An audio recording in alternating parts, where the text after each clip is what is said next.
आपसे मैं ये पूछना चाहता हूँ, क्या सोशल मीडिया से घबराई सरकार? क्या मोदी सरकार इनको बैन कराने की फिराक में है? आप क्या कहना चाहेंगे इसमें? दरअसल क्या है कि ये कहावत है कि दुर्योधन वो भी दे ना सका, आशीष समाज की ले ना सका, उल्टे हरि को बांधने चला, जो था साधु से साधने चला। जब नाश मनुष्य पे छाता है, पहले विवेक मर जाता है। सोशल मीडिया के मार्फत कोरोना काल में हिंदुओं की तैरती हुई गंगा नदी में लाशें विकराल रूप से दिखाई दी।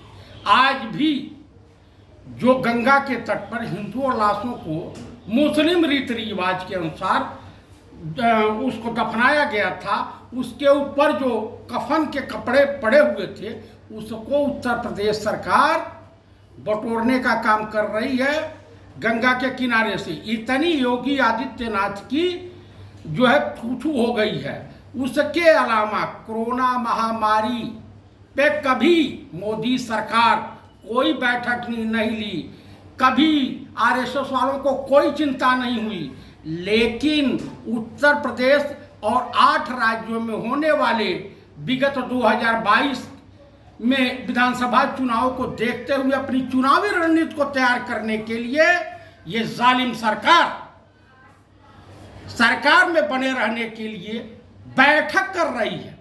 बताइए कितनी बेशर्मी की बात है। इस देश में वैक्सीन नहीं है, इस देश में रेमडेसिविर इंजेक्शन नहीं है, इस देश में वेंटिलेटर का अभाव है, इस देश में हॉस्पिटल का अभाव है, इस देश में दवाइयों का अभाव है। लेकिन ये बेरहम जालिम मौत के सौदागरों की सरकार चुपचाप मौन है उन मुद्दों पर। अब क्या करेंगे, मैं आपको एक दावे के साथ कह देना चाहता हूं कि उत्तर प्रदेश में या उत्तर प्रदेश के हिंदुओं की आत्मा मर गई है या उनका जमीर मर गया है। अब वो हिंदू मुस्लिम राइट करा करके, खून खराबा करा करके, ये दोबारा हिंदुओं को लुभा करके अपनी सरकार बनवाने के फिराक में पड़े हुए हैं। क्योंकि ये सरकार उत्तर प्रदेश, पंजाब, हिमाचल, उत्तराखंड, जितने भी प्रदेशों में चुनाव हो रहे हैं उसमें फेल हो चुकी है। सिर्फ बंगाल की एक सरकार ऐसी थी, बंगाल में जो रिपीट किया ममता जी की सरकार अपने कामों की वजह से, क्योंकि बंगाली पढ़े लिखे होते हैं, बंगाली विद्वान होते हैं, और यूपी और बिहार में अंधविश्वासी बकलोल चूतिए हिंदुओं अंधभक्तों की संख्या बहुत ज़्यादा है। इसलिए मैं उत्तर प्रदेश वासियों से ये अनुरोध करूंगा, ये रामदेव, आशाराम, राम रहीम या चिन्मयानंद ऐसे साधु संत मिलते हैं और आपके वहाँ भाजपा का कोई भी कार्यकर्ता या नेता या साधु सन्यासी या संघी जाता है तो उनको जूते और डंडों से पीट करके अपने दरवाजे से बाहर भगाइए। क्योंकि हिंदुओं की अर्थियों के साथ, चाहे वो मुसलमानों की अर्थी हों, इंसानियत और मानवता की दुश्मन है आरएसएस और भाजपा। आपको बता देना चाहता हूं कि ये जो रामदेव है, रामदेवा जो है कानिया, ये व्यापारी है, ये किसी भी जात का सगा नहीं है। ये जब बीमार पड़ता है, बालकिशन जब बीमार पड़ते हैं तो एम्स में इलाज होता है। आज एलोपैथिक के तमाम डॉक्टरों को ये अनाप शनाप बक रहा है, एलोपैथिक के दवाओं पर के बारे में उल्टी सीधी टिप्पणी कर रहा है। कल 2 डॉक्टरों से, 2 जो है डायरेक्टर रहे डॉक्टरों से, और एक तो वर्तमान में है पहले साहब, उनसे इनका मुकाबला हुआ और डॉक्टरों ने इनको नंगा कर दिया रामदेव को। अगर भारत सरकार में, मैं तो डॉक्टरों से, भारत के जितने भी डॉक्टर हैं, इनसे अनुरोध करता हूं, चाहे नर्सिंग स्टाफ है, हॉस्पिटल स्टाफ है, सब लोग स्ट्राइक कर दो, हॉस्पिटल बंद कर दो और कहो कि जाओ पतंजलि में अपना इलाज करावे। हिंदुस्तान की जनता या हिंदू जनमानस या विश्वासी बकलोल हिंदू जाकर के इलाज करावे पतंजलि में, बुखार उतर जाएगा। अभी तो मौतों की कमी रह गई है, इसके बाद जो होने वाला है उसकी कल्पना नहीं कर सकते हैं। इन सब चीज़ों को सोशल मीडिया के मार्फत लोगों ने उजागर किया, जिससे मोदी सरकार की, योगी सरकार की, भाजपा आरएसएस वालों की कलही खुल गई है, सच्चाई जनता तक पहुंच चुकी है। इसलिए उससे घबराई हुई सरकार कल इंडिया ट्विटर वाले के ऑफिस में दिल्ली पुलिस की रेड पड़ी है, दिल्ली में पड़ी है, नोएडा में भी पड़ी है इनके ऑफिसों में रेड। चर्चाएं ऐसी मार्केट में आ रही हैं कि 2-3 दिन के अंदर सोशल मीडिया के तमाम प्लेटफॉर्म बंद कर दिए जाएंगे, चाहे वो ट्विटर अकाउंट हो या फेसबुक हो या व्हाट्सएप हो या इंस्टाग्राम हो, इसको ही बंद करने के फिराक में पड़े हैं। तो हम लोगों को तो कोई परेशानी नहीं होगी, लेकिन परेशानी जिसको बढ़ेगी उसको बढ़ेगी जो आरएसएस के और हिंदू बकलोल अंधविश्वासी हिंदू हैं उनको बढ़ने वाली है।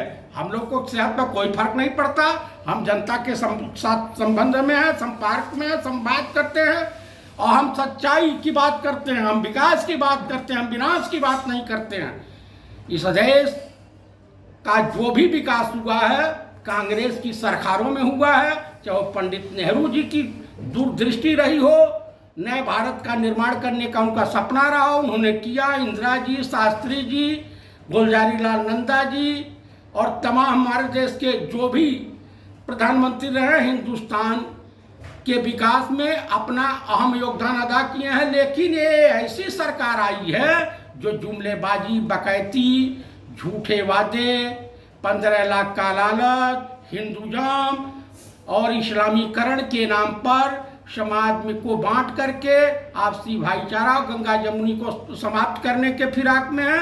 इसलिए मैं देशवासियों से अनुरोध करता हूं, कृपया ऐसे नेताओं से, ऐसे कार्यकर्ताओं से, ऐसी भाजपा जैसी भाजपाई राजनीतिक पार्टी से और आरएसएस वालों से आप लोग सावधान रहें, नहीं तो अभी इतनी ही लाशें दिखाई दी हैं। आने वाले समय में हिंदुस्तान में इनके मार्फत जो कहर बरपेगा आप ब्रिटानिया गवर्नमेंट को भी भूल जाएंगे।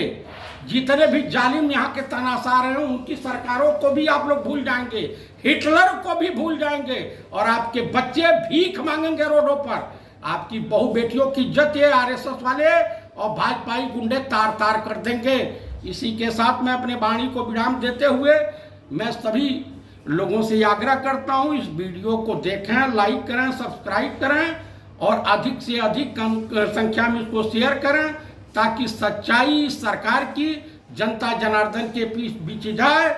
और सबसे बड़ा अहम मुद्दा ये रह गया है कि ये देश लगभग आर्थिक रूप से दिवालिया हो चुका है।